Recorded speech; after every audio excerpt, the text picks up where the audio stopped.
The snow had started falling before dawn, thin flakes drifting like scattered salt in the first pale light of morning.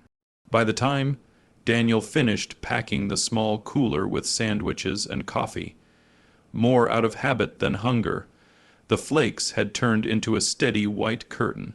Winter had a personality where he lived, stubborn, loud, unapologetic. The kind of winter that seeped into your joints and whispered, "Asterisk, you're not young anymore." Asterisk, he felt that whisper sharply when he bent to tie his boots. A familiar stiffness ran up his fingers, knuckles swollen and rigid, like someone had filled them with wet sand overnight. Arthritis was a cruel companion. It didn't shout, it nagged. But Daniel had long learned to live with pain the way some people lived with creaky floors or noisy neighbors. It was part of his world. Still, today he wished his hands had chosen mercy. He tugged on his gloves, wincing a little, then shrugged into his winter coat. The apartment around him was modest, quiet, and a little lonely.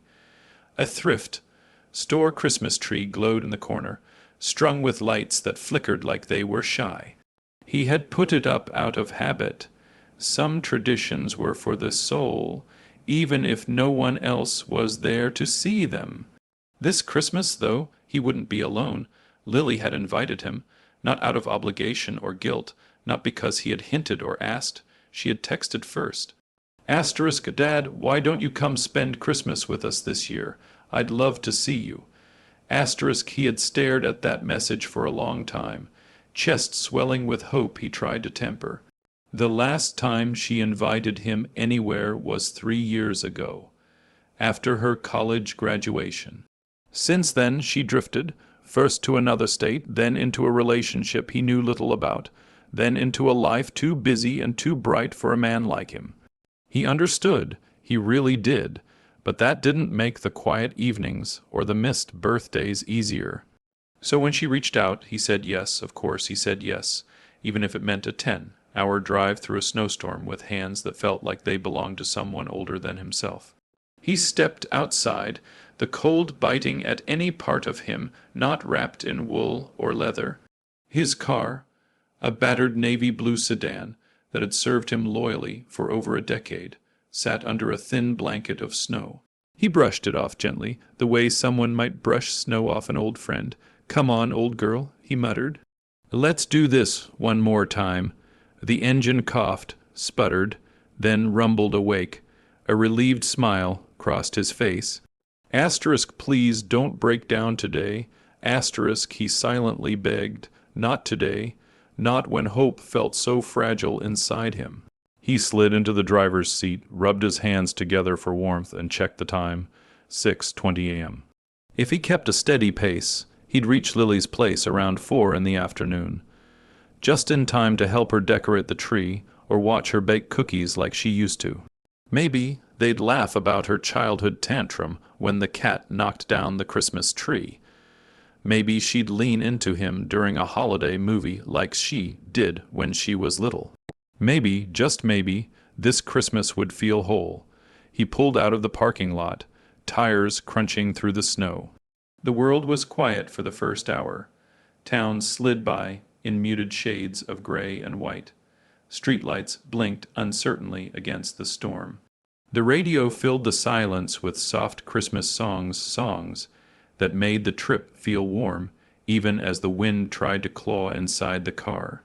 But after the third hour, the pain began. It started as a dull throb in his knuckles, nothing unusual. He flexed his fingers on the steering wheel, trying to loosen them. It didn't help much. The cold seeped through his gloves, stiffening everything it touched.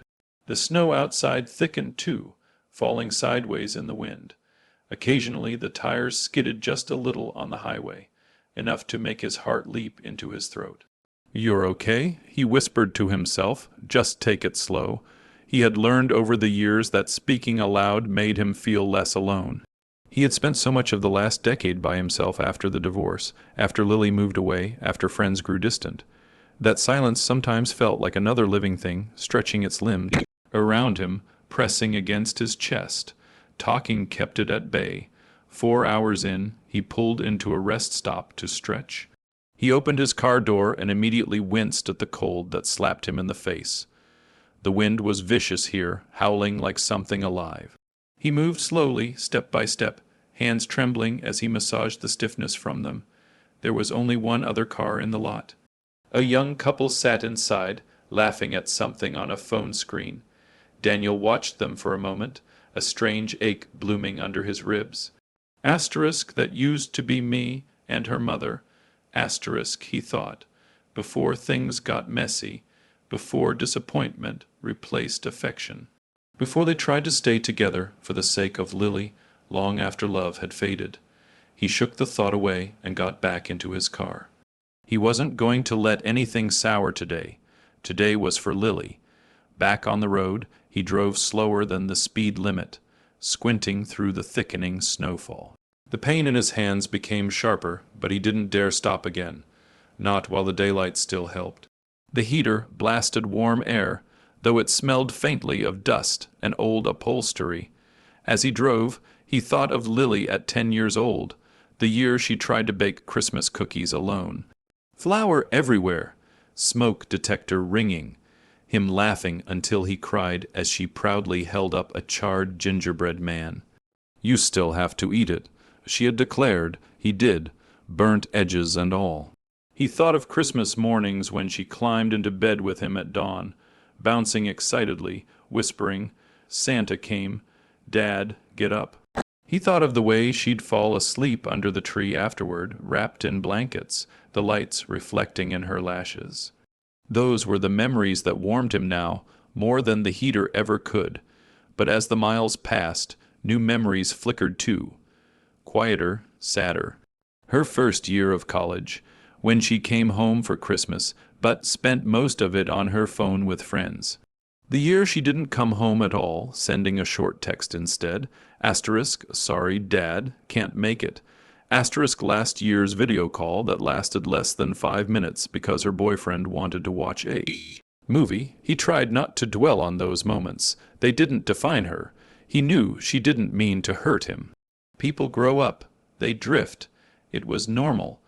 Still, sometimes he wondered if she remembered how much of himself he gave to ensure she never felt abandoned.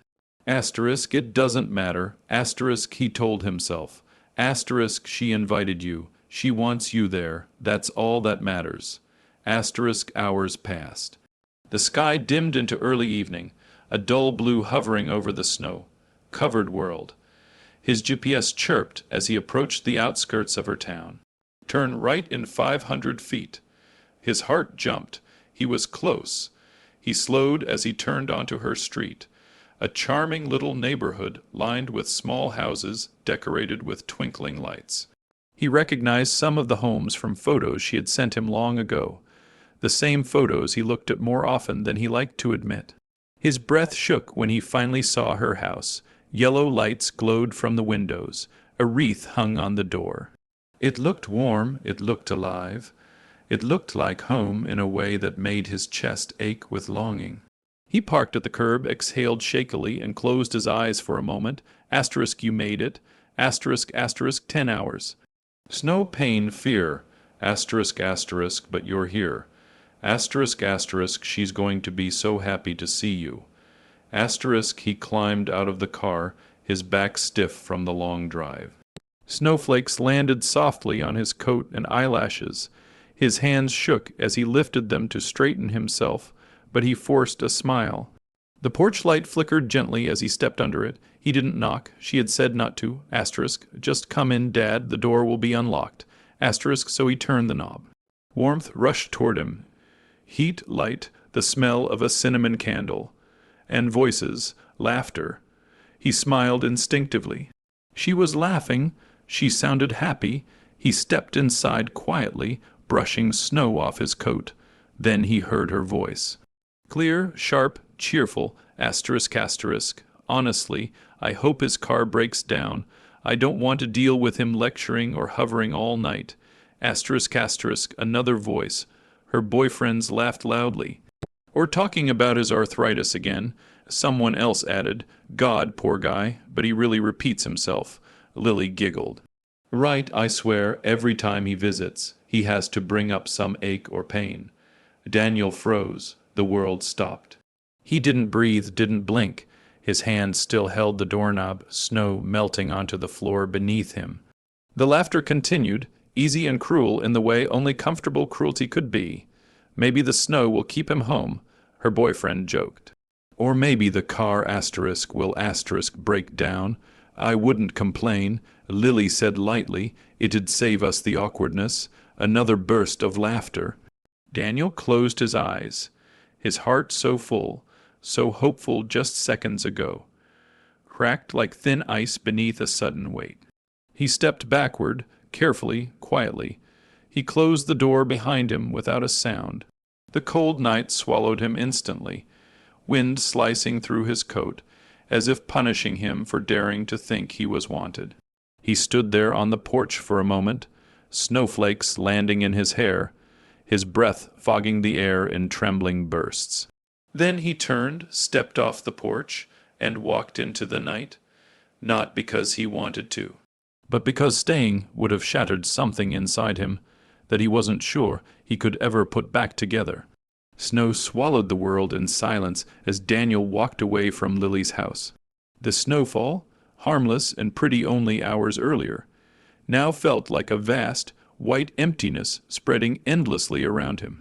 Streetlights cast a pale glow across the sidewalk, and the shadows of Christmas decorations trembled in the wind, but none of it seemed real.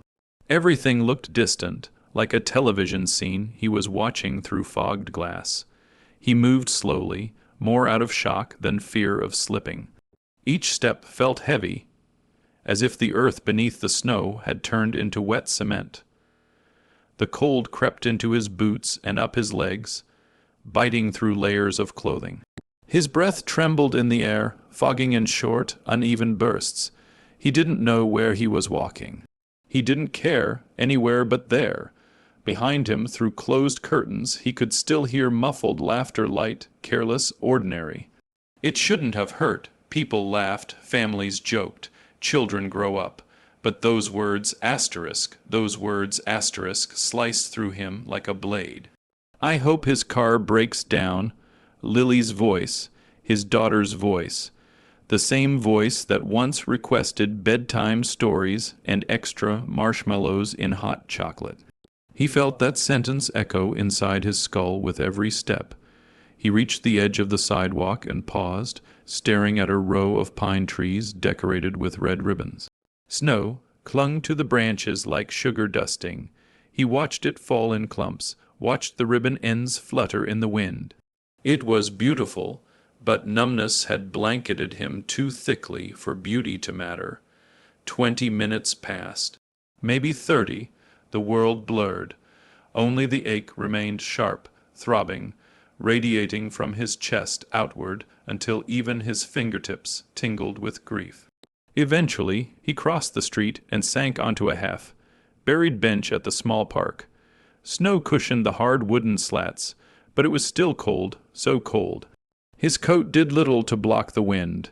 He pulled his gloves tighter and leaned forward, elbows resting on his knees, head bowed.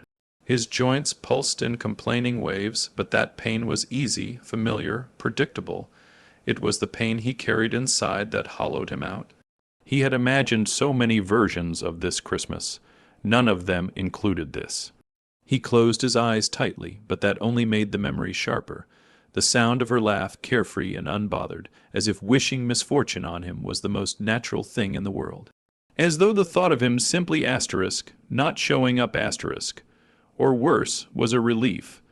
A gust of wind whipped past, tugging at his scarf. Tears thin, hot streaks, escaped before he could swallow them down. He rubbed his face with gloved hands, feeling foolish. Grown men weren't supposed to cry over things like this. Fathers were supposed to be strong, unshakable. They were supposed to absorb hurt without letting it show.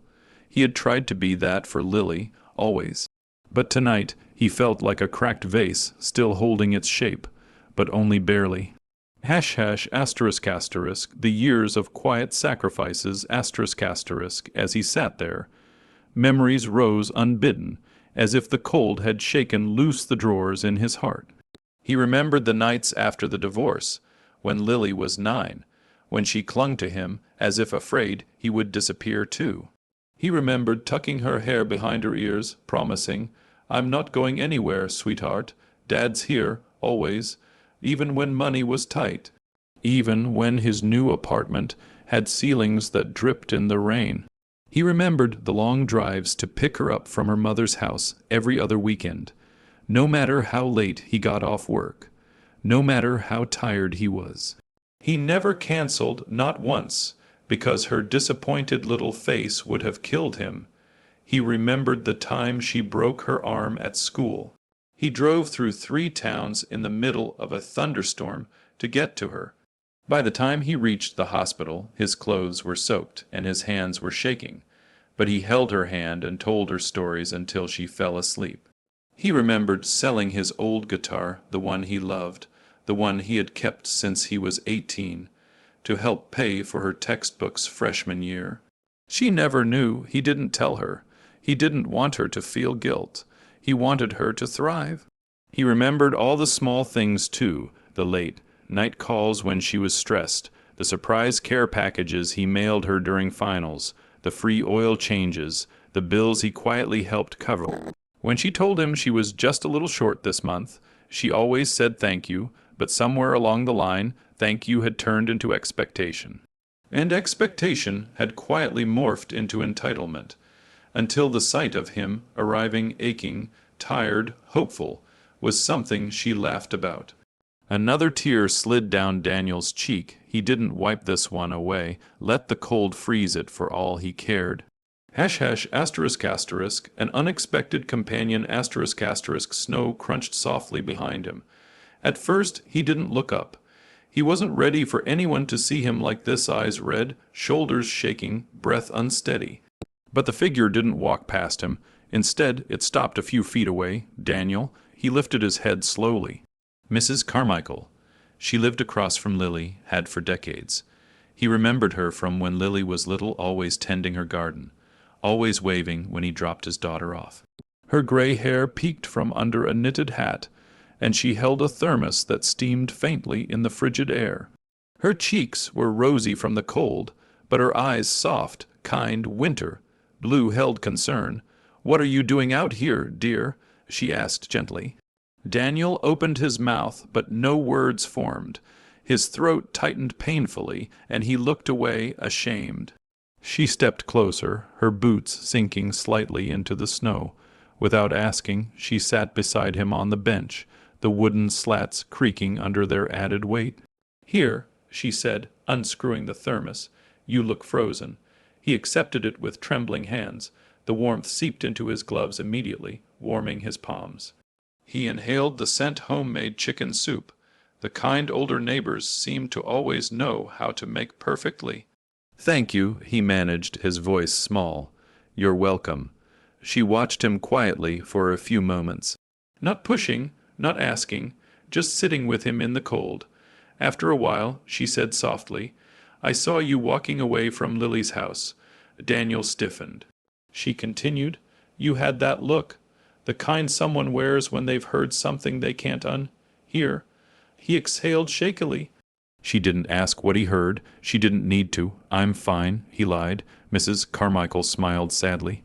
"You're a terrible liar, Daniel. You always have been." He huffed out something like a broken laugh. She touched his arm gently, motherly.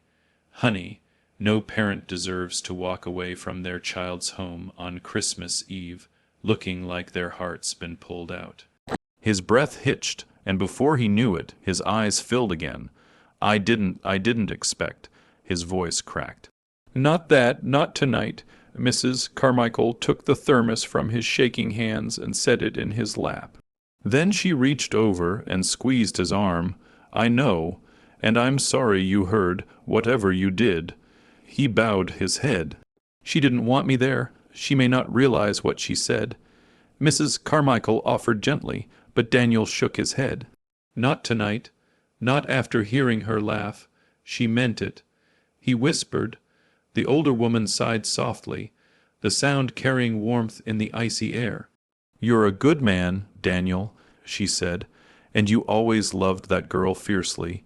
Anyone with eyes could see that, but sometimes," she hesitated, choosing her words carefully. "Sometimes love makes us blind to how much of ourselves we give until we're empty." Daniel swallowed. Hard, the wind blew again, rustling the pine trees, but the bench felt warm with her beside him. "You shouldn't be alone tonight," she added. "My son's home visiting, and we have a spare room. Come stay with us, at least until you warm up." He almost refused. Instinctively, automatically, pride, habit, and embarrassment tangled together inside him, but then his joints throbbed, and a cold shiver rattled his bones. And he heard Lily's laughter again in his memory. He nodded. Mrs. Carmichael stood and helped him up as though he were her own. **** reflections in a warmer room, ***, the Carmichael's house glowed with soft light and smelled of cinnamon and baking bread. A contrast so opposite the cold park that it almost felt unreal. Her son, a kind-faced man in his 30s, took Daniel's coat, brought him slippers, and heated more soup without asking questions. Kindness like that felt foreign, fragile. Daniel sat at their kitchen table, hands curled around a warm mug of tea, watching the snow fall through their window. The warmth didn't erase the ache, but it made it bearable. Mrs. Carmichael finally broke the quiet. "Do you want to talk about it?" He stared at the tea. The steam curled like ghosts into the air. He didn't want to tell her. He wanted to forget. He wanted the words he heard to dissolve like melting snow, but they wouldn't. He swallowed, then nodded slightly. I walked in without knocking," he said, voice trembling. "She told me to, and I heard." His breath faltered. "I heard her say she hoped my car would break down, that she didn't want to deal with me." Mrs. Carmichael inhaled sharply through her nose, closing her eyes tight. "Oh, Daniel." He blinked rapidly. She laughed, like it was funny, like I'm a burden. "You're not," she said firmly.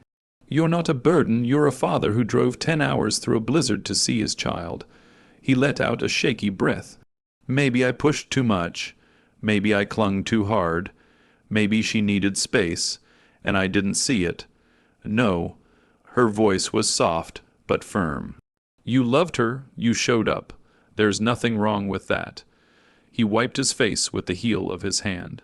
"I thought she'd be happy to see me. I know," she whispered. Her son stepped into the room then, drying his hands with a towel. "Anyone who wouldn't appreciate a parent going through that much effort, that's on them, not you." Daniel nodded gratefully but didn't speak. His heart had cracked tonight, and he wasn't sure how long it would take to feel whole again. Maybe days. Maybe months, maybe longer. He wasn't angry at Lily. He was hurt, deeply, quietly, irreversibly, and that hurt was shaping something inside him, something he wasn't used to feeling. A boundary, for the first time in his life, he quietly wondered if loving her meant stepping back, not out of spite, not out of revenge, but out of self-preservation. #***, a decision for tomorrow *** later. When they showed him to the spare room, Daniel sat on the edge of the bed and stared at the knitted blanket folded neatly at the foot. His hands still trembled, but the warmth from the house had eased the aching in his joints. He thought of Lily again, her bright smile, her stubborn streak, her loud laugh. He loved her more than anything. That would never change, but tonight something inside him shifted. He realized he had spent years waiting for texts, for invitations, for scraps of time and affection.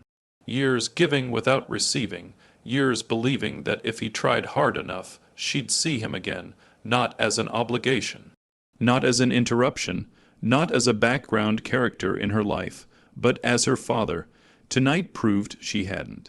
Not yet, maybe one day, maybe not, but he couldn't keep pouring from a cup that had run dry. As he lay back on the soft pillows and closed his eyes, he whispered to the dark, "I can't keep doing this." It wasn't anger. It wasn't resentment. It was simply the truth one he had ignored for far too long. And so, in the quiet of a warm room on a cold Christmas Eve, Daniel made a decision that would guide every moment of the coming year. He would stop chasing people who didn't turn toward him. He would stop giving to those who only took. He would stop begging for love he had already earned. For once in his life he would choose himself. And the world outside continued to snow, erasing his footprints from the street, erasing the path he had walked towards someone who didn't open the door, erasing what he was finally ready to leave behind. Morning sunlight filtered weakly through the guest room curtains, a thin ribbon of gold mixing with the soft hum of Mrs. Carmichael's old heater. Daniel blinked awake slowly, his body heavy from the emotional exhaustion of the night before. The spare bed was warm and soft, far softer than he expected, but the weight in his chest had only partially lifted. Memories seeped in like water under a door, the drive, the cold, the laughter, the sentence that gutted him. He lay there for several minutes, staring at the ceiling while the house remained still. A quiet morning. A gentle place, a world that contrasted painfully with the storm in his heart. Eventually, the smell of coffee coaxed him upright. He found Mrs. Carmichael in the kitchen, humming a Christmas melody as she buttered toast. The radio played softly beside her, an old station with crackling speakers that made the carols sound like they were drifting from another era. She turned when she heard him. "There you are, dear. I wasn't sure if you'd be up yet." Daniel managed a small smile. "Didn't mean to sleep in." "You didn't. I just wake up too early for my own good." She pointed to a mug waiting on the table. "Sit, warm yourself." He did. The first sip burned pleasantly on his tongue, sending warmth into his cold, stiffened hands.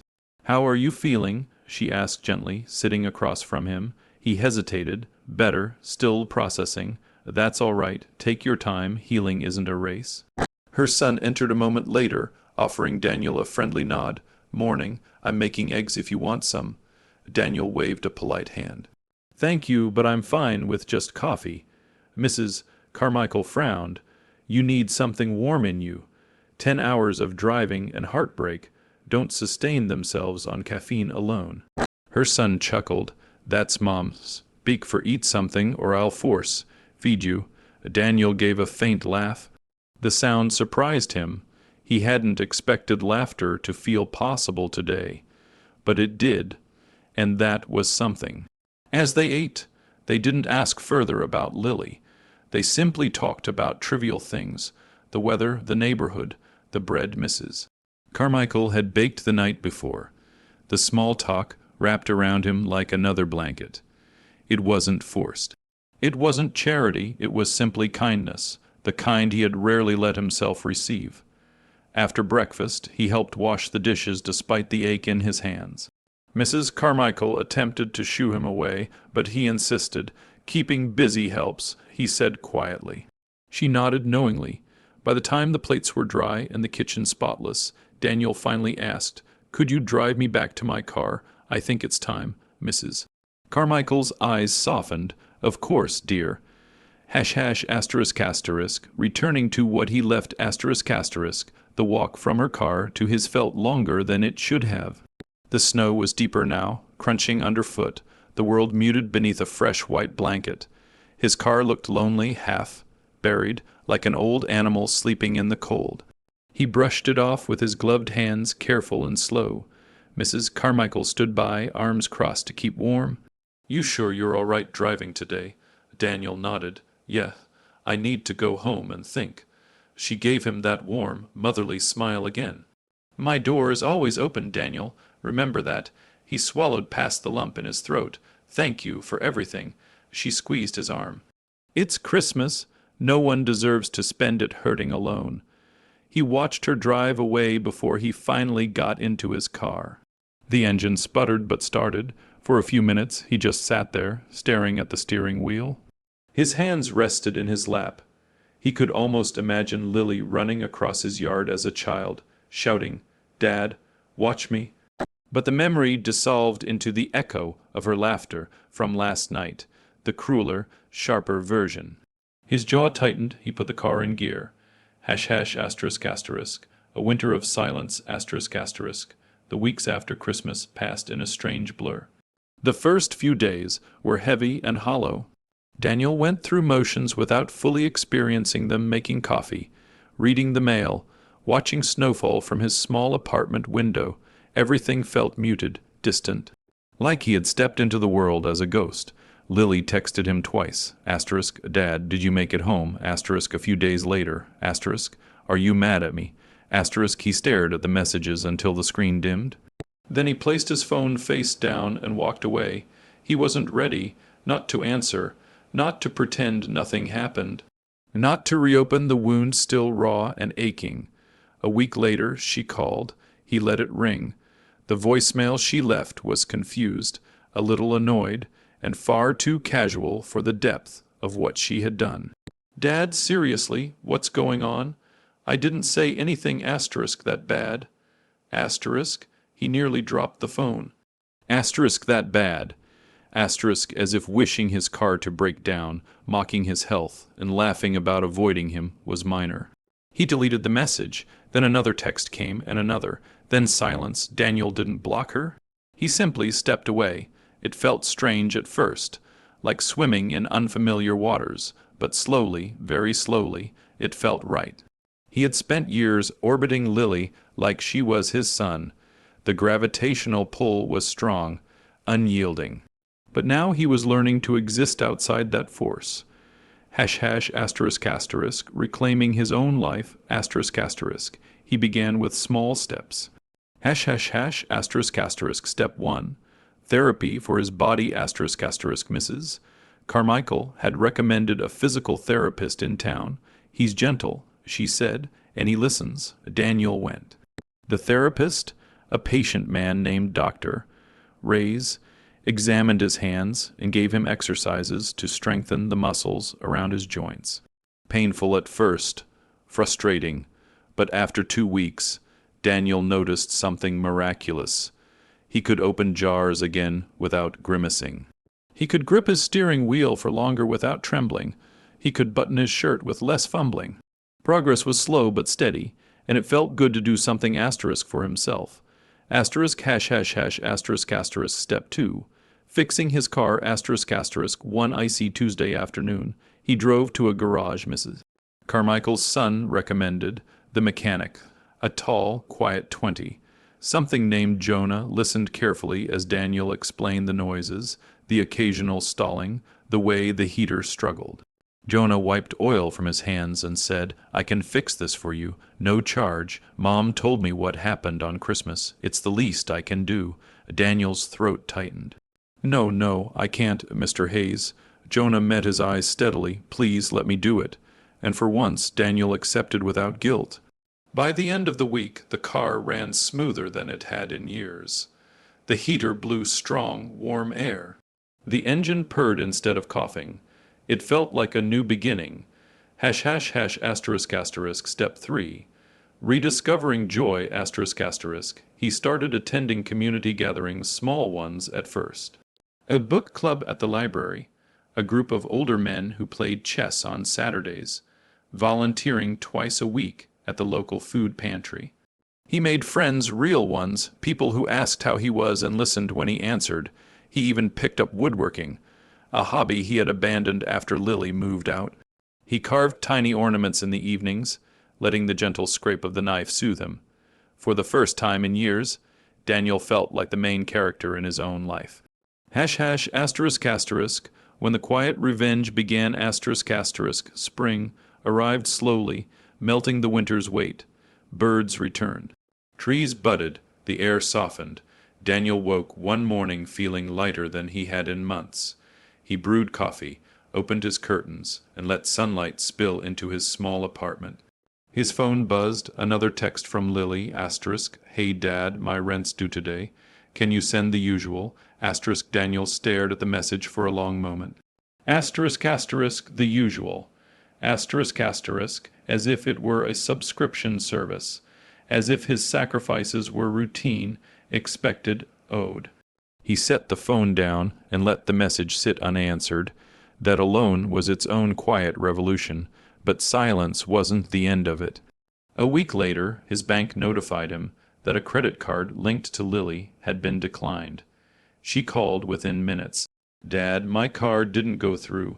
Did your bank mess something up?" "No," he said calmly. "I closed the account." A pause. Then angry disbelief. "Why would you do that?" "Because," he said slowly, "I'm not responsible for your bills anymore, Dad." She scoffed. "Are you seriously doing this right now? You know I'm tight on money." "I know." "Then help me." Daniel breathed deeply. "I have helped you for years." "Okay, and—" She snapped. "That's what parents do." He swallowed. "Parents also deserve respect." Silence crackled on the line. Then, tentatively, "This is because of Christmas, isn't it?" "Yes," Daniel said simply. "I heard everything, Lily." She faltered. "Dad, I didn't mean you did," he corrected gently. "Maybe not with malice, but with carelessness, and carelessness still hurts." She went quiet again. And for the first time in their lives, Daniel didn't fill the silence for her. He waited, calm, steady. Unmoved. "Are you saying you won't help me anymore?" She finally whispered. "I'm saying," he answered, "that help is for those who value the one giving it." Her breath hitched. "I didn't realize how much you— That's the problem," he said softly. "You didn't realize." She cried then, quiet, restrained. Not the tears of a child seeking comfort, but of an adult hearing truth for the first time. He didn't gloat. He didn't scold. He didn't twist the knife. He simply remained steady. That was the revenge, quiet. Peaceful, powerful. He didn't slam doors. He didn't raise his voice. He didn't punish. He removed himself. And in doing so, he removed the safety net she never appreciated. ****, the year of becoming ****, the months rolled forward, each one a small rebirth. Daniel grew stronger physically, emotionally, spiritually. He took long walks. He built furniture for neighbors. He started cooking real meals again instead of microwave dinners. He wrote letters not to send, just to release thoughts he'd held inside for years. He even laughed more, real laughter, the kind that shook his shoulders. He no longer waited by the phone. He no longer checked Lily's social media late at night. He no longer carried the weight of unfinished conversations. He lived, and that, above all, was the sweetest part of the quiet revenge.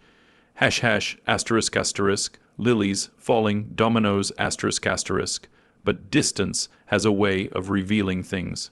Lily's texts shifted over the months, first demanding, then confused, then guilty, then apologetic, then silent. She struggled with bills, with her relationship, with the sudden absence of the man who had always been there to pick up the pieces. There were no more Venmo transfers, just this once, no more credit card bailouts, no more holiday gifts slipped quietly into her mailbox. She felt the absence. She felt his silence. And silence, for the first time, taught her what words never could. Her father's love was not endless. His heart was not unbreakable. His presence was not a given. She began texting differently after that. * Dad, how are you? ***. I miss you. ***. Can we talk? ***. I'm sorry for everything. Daniel responded sometimes. Calm, polite, but with boundaries she could physically feel through the screen. Hope you're well too. I'm busy today. Maybe another time.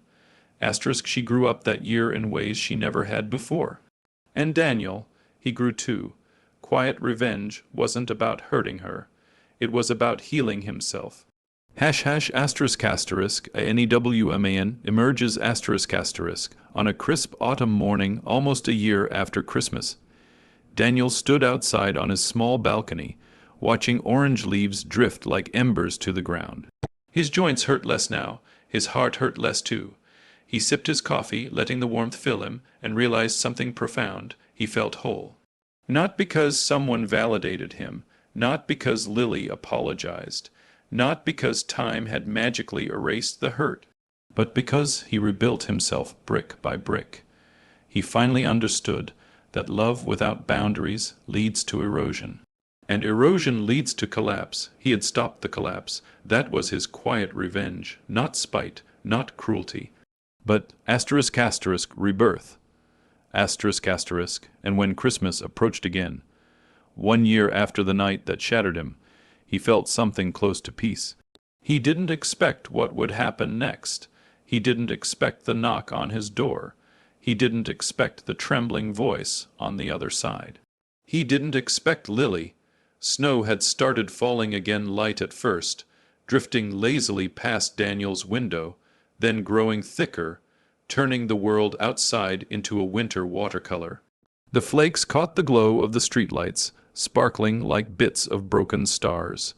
It was late afternoon on Christmas Eve, exactly 1 year after the night that had changed so much inside him. His apartment felt different this year. There was warmth in every corner, soft yellow lamps, garlands draped over the bookshelf, a pot of cinnamon cider simmering gently on the stove. A group of friends from his book club were coming over in an hour, bringing laughter, food, and the kind of company that nourished instead of drained. On the small balcony, a wooden reindeer stood proudly, a project he'd carved over weeks in the fall, the antlers painstakingly shaped with hands that were no longer as stiff as last winter. Beside it hung a sign that Mrs. Carmichael had painted for him. **. This home belongs to someone loved. **. He treasured it. This Christmas felt full, in ways he had not expected life could feel again. It was a fullness born not of obligation or pretense, but of choice, of found family, of slowly rebuilding a life with people who valued him, not for what he could give, but for who he was. He adjusted the ornaments on his modest tree, not a perfectionist gesture, but a contented one. In the reflection of a gold bauble, he caught the faint smile on his face. A storm had reshaped his world last year, but clarity had come in the calm that followed. He was no longer a man waiting by the door for someone who might not show. He no longer built his worth from how much he could sacrifice. He was different now, stronger, steadier. Whole, he wasn't expecting any surprises tonight, which was why the knock on the door startled him. 3 soft, hesitant taps, not the confident knock of a neighbor or the cheerful one of his book club friends. No, this knock was uncertain, fragile, like the knocker wasn't sure they deserved to be answered. Daniel's heart stilled. A feeling, one he hadn't felt in a long time, rose slowly inside him. A mixture of hope, fear, and grief long settled. He walked to the door, each step weighted, but not with dread, with readiness. He opened the door, and there she was. Lily, standing in the snow, hair damp, breath clouding in the cold, hands trembling inside wool mittens. She looked smaller than he remembered, not physically. She had grown into adulthood, but emotionally. There were shadows under her eyes, a tension in her shoulders, a tremor in her voice when she whispered, "Hi, Dad." Daniel didn't speak immediately. He simply looked at her, not with anger, not with accusation, but with the quiet steadiness he had earned this past year. Lily swallowed hard. Her eyes, bright with tears, flicked past him into the warm glow of his apartment. I wasn't sure if you'd be home." "I am," Daniel said softly. She nodded quickly, as if afraid to lose courage. "Can I come in?" He opened the door wider. She stepped inside and wiped melting snow off her boots. The warmth of the apartment enveloped her, and for a moment she closed her eyes, inhaling slowly. Her breath shuddered. "It smells like cinnamon," she murmured. "I'm making cider for some friends." He explained. "Oh," she hesitated. "I won't stay long. I needed to see you." Daniel gestured to the couch. She sat gingerly, hands clasped in her lap. She had always fidgeted when nervous ever since she was a child. Tonight, her leg bounced slightly, betraying the storm within her. He sat across from her, patient, calm, not rescuing her from the silence like he used to. Lily finally looked up. Her voice cracked, Dad, I'm sorry. The words fell between them, soft but heavy. I'm so, so sorry, she repeated, eyes filling. For everything I said, for everything I didn't say, for hurting you. Daniel's breath caught, but he stayed quiet, letting her speak. I didn't realize how much you did for me. I didn't realize how much I relied on you, until you stepped back. Her chin trembled. And it hurt. It hurt because I didn't know why. And then I remembered Christmas and what I said. She covered her face with her hands. I hate myself for it.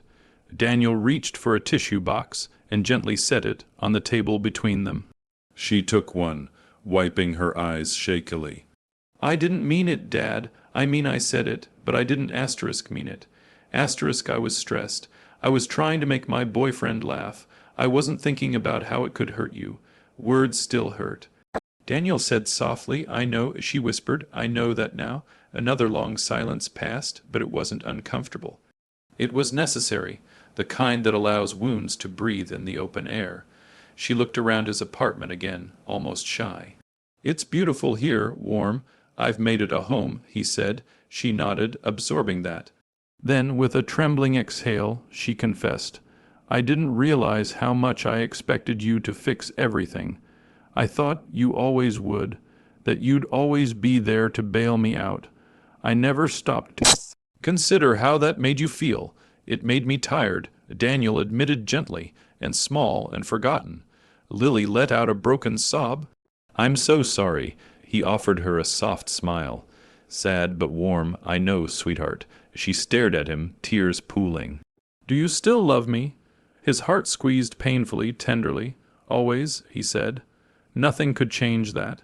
She cried harder at that, not because she doubted him, but because unconditional love often hurts the most when we realize how undeserved it sometimes feels. Daniel continued, voice calm but firm, a voice he had grown into over the year. But I've learned that loving you doesn't mean losing myself. She blinked, absorbing every word. I needed space, he said. For the first time in my life, I needed to take care of me too. I understand, she whispered. And I want to do better. I want to earn back your trust. You don't have to earn my love, he corrected. But trust, yes, that takes time. She nodded slowly, respectfully. For the first time ever, she didn't push.